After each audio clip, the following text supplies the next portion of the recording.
Hello friends, welcome back to my channel basic linguistics. आज का हमारा टॉपिक है ओरोनेशल प्रोसेस। ठीक है, जो कि थर्ड प्रोसेस है। पहला आर्टिकुलेटरी प्रोसेस हमने देख लिया, दूसरा हमारा फोनेशन प्रोसेस था, वो भी देख लिया। थर्ड प्रोसेस है ओरोनेशल प्रोसेस। ठीक है, नाम से समझ में आ रहा, ओरल और नेशल। ठीक है, इनके बारे में बात करेंगे। जो ओरल साउंड्स होते हैं, नेशल साउंड्स होते हैं और नेशनलाइज साउंड होते हैं, उनके बारे में, जिसमें इन्वॉल्व रहेगा आपका ओरल कैविटी, नेजल कैविटी और फेरेंजियल कैविटी।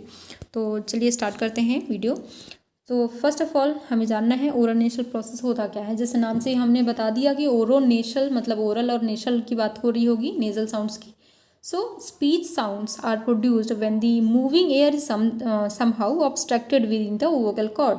तो हमारा जो साउंड होता है, ठीक है, हमारा जो स्पीच साउंड होता है वो प्रोड्यूस करना, और कहीं ना कहीं जो हमारा वोकल कॉर्ड के थ्रू एयर मूव होता है, उसी में किसी तरह का ऑब्स्ट्रक्शन या कुछ भी चीज़ें होती है, उसी के बेस पर ही हम साउंड को प्रोड्यूस कर पाते हैं। So vocal track consist of three joint cavities. जो हमारा वोकल कॉर्ड रहता है, 3 कैविटीज से जॉइंट रहता है। पहला आ जाता है आपका ओरल कैविटी, नेजल कैविटी और फेरेंजियल कैविटी।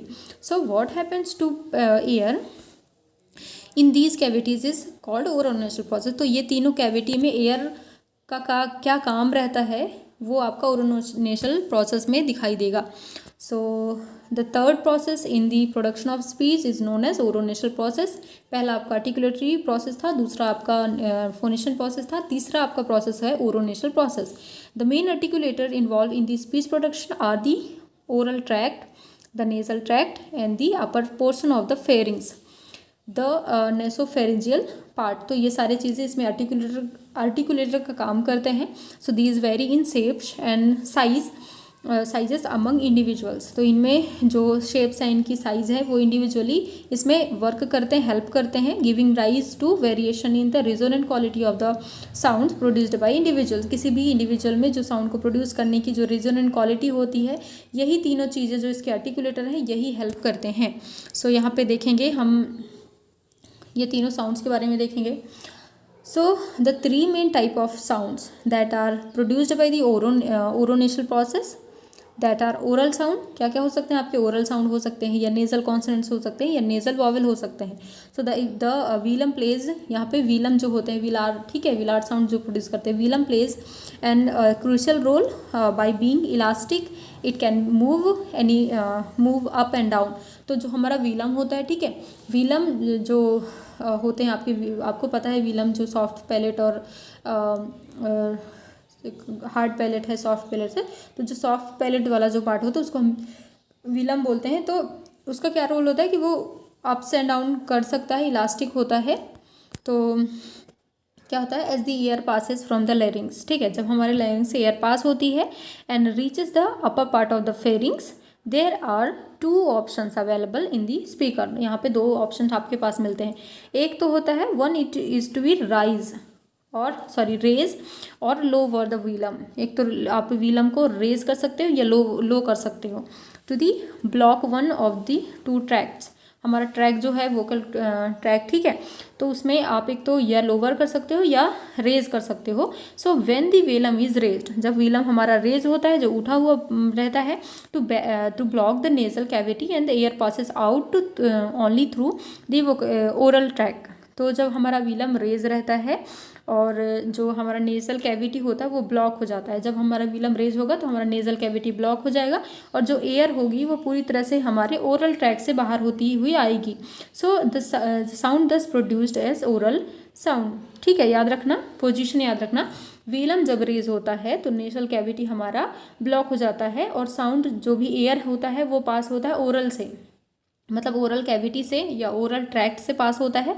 ओरल ट्रैक्ट से पास होगा तो हमें उस टाइम पे कौन सा साउंड प्रोड्यूस होता है? ओरल साउंड्स प्रोड्यूस होता है, ठीक है। All consonants except nasal consonants are oral. आपको पता है ओरल साउंड क्या होते हैं? नेसल को छोड़कर जितने भी आपको साउंड मिलेंगे वो ओरल कॉन्सोनेंट होंगे, ठीक है। And all languages have oral vowel. और सारी लैंग्वेजेस, जितने भी लैंग्वेज आप देखोगे सभी में ओरल वॉवल होते ही होते हैं। So when the velum is lowered, अब दूसरी पोजीशन देखेंगे। अभी क्या था, वीलम जब रेज था। दूसरा पोजीशन आता है जब वीलम लोवर्ड रहता है, to block the oral tract and air passes through only the nasal tract. तो अब जब वीलम को हम रेज करते थे तो वो ओरल साउंड निकलता था। अगर अब हम वीलम को लोअर पोजीशन में लाते हैं तो क्या होता है, हमारा जो ओरल ट्रैक है वो तो पूरी तरह से बंद हो जाता है, ब्लॉक हो जाता है, और जो साउंड है वो एयर पास होता है हमारे नेसल ट्रैक से। जब नेजल ट्रैक से पास होगा सो द साउंड्स दस प्रोड्यूस्ड द नेजल कॉन्सोनेंट। जब नेजल से पास होगा तो हम नेजल कॉन्सोनेंट को प्रोड्यूस करते हैं। दो तरह के इसमें समझ में आ गया। सो यहाँ पे ये देख सकते हैं पोजीशन, नेसल आर्टिकुलेशन और ये ओरल का आर्टिकुलेशन। ये देखो एयर जो है वो क्या हुआ, ये एयर आपके ओरल ट्रैक के थ्रू आ रहा है बाहर, तो यहाँ से आपके ओरल कॉन्सोनेंट प्रोड्यूस होंगे। दूसरा पोजीशन नेज़ल, तो इसमें देखेंगे तो यहाँ पे देखिए ये पोजीशन आपको दिख रही होगी, ये पोजीशन यहाँ पे आप देखेंगे, यहाँ से ये रेज हुआ है तो यहाँ क्लोज हो गया है ये नेज़ल वाला पोर्शन, इसलिए ये एयर पूरा ओरल से जा रहा है। इसमें देखेंगे यहाँ पे खुला हुआ है पार्ट दिख रहा है यहाँ पे, जिसमें हम इसको लो किए हैं। लोअर कंडीशन में जो वीलम लोअर रहता है तो ये जो पोर्शन होता है ये आपका ब्लॉक हो जाता है, और ये जो एयर है वो नेज़ल ट्रैक से जाता है, तो इसको हम नेज़ल आर्टिकुलेशन कहते हैं। So the second position is for the velum to be held in a neutral position. तो ये दो पोजिशन तो हमने पहले बात कर ली। अब एक तो होता है न्यूट्रल पोजिशन में, allowing the air to pass through both the oral and nasal trachea. एक तो ये था कि एक नेज़ल ट्रैक के थ्रू, एक ओरल ट्रैक के थ्रू, दो तरह के आपके साउंड प्रोड्यूस हो गए। अब एक पोजीशन ये भी हो सकती है जब वीलम जो होता है वो अपने मतलब क्या बोलते हैं न्यूट्रल पोजीशन में होता है, मतलब ना उठा हुआ रहता है ना लो रहता है, रेज भी नहीं रहता लो भी नहीं रहता, एक न्यूट्रल पोजीशन में रहता है। तब क्या होता है, तब जो साउंड है जो एयर है वो दोनों तरह से जाएंगी। जैसे इसी में हम थोड़ा सा समझेंगे।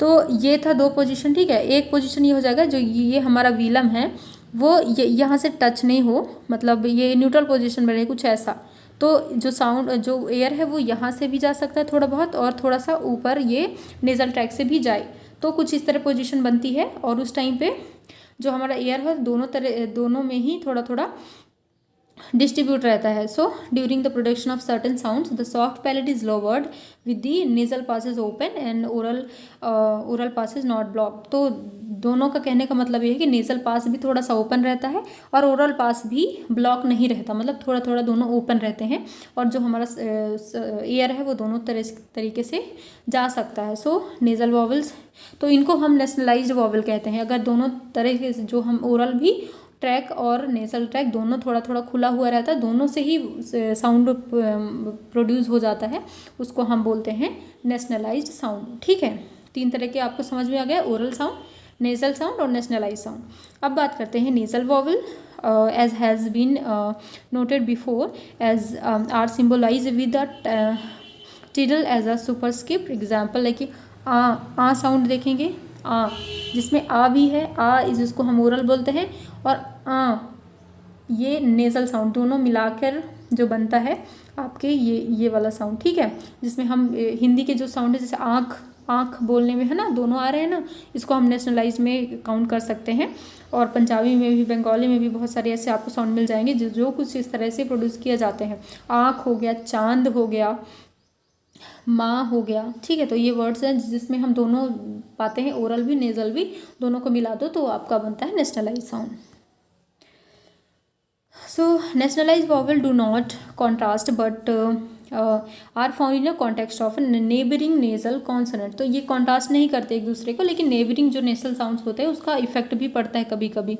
तो जैसे एग्जांपल के लिए संयम वर्ड है, ठीक है, संयम वर्ड है, ये छाँव बोलते हैं, तो दोनों साउंड आ रहे हैं ना साथ में, तो ये एक नेशनलाइज साउंड का एग्जांपल आप ले सकते हैं। जैसे ये इसको कुछ इस तरह प्रोड्यूस किया जाता है। और तो ये पोजीशन भी जैसे देखिए यहाँ पे आप देखेंगे कि थोड़ा सा ये यहाँ से भी प्रोड्यूस हो सकता है, यहाँ से भी, ये आपका नेशनलाइज साउंड आता है। ठीक है, तो आप मुझे समझ में जहाँ तक लगता है आपको समझ में आया होगा ये चीज़ें, और इतना ही था इसमें, और आप लोग को समझ में आया होगा तो प्लीज़ कमेंट सेक्शन में बताइएगा कैसा लगा वीडियो आपको। और अगर इसका PDF चाहिए तो आप टेलीग्राम ग्रुप का लिंक मैं दे दूँगी, वहाँ से जाके डाउनलोड कर सकते हैं। Thank you so much for watching.